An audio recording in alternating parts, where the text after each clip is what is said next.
नमस्कार सम्पूर्ण साथीहरुमा। आज चाहिँ विश्व कविता दिवस रहेछ है। अनि म चाहिँ कविता दिवसको दिन यसो सानो कविता पढौँ भन्ने लागेर लक्ष्मीप्रसाद देवकोटाको पागल कविता चाहिँ अलिकति पढ्न गइरहेको छु है।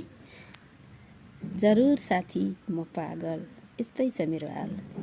म शब्दलाई देख्दछु, दृश्यलाई सुन्दछु, बास्नलाई स्वाद लिन्छु।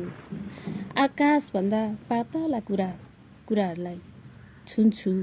ती कुरा जसको अस्तित्व लोक मान्दैन, जसको आकार संसार जान्दैन।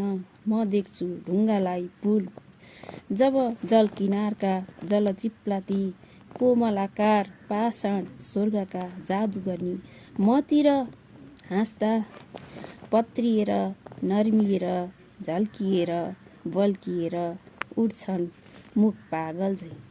जरुर साथी म पागल, यस्तै छ मेरो हाल।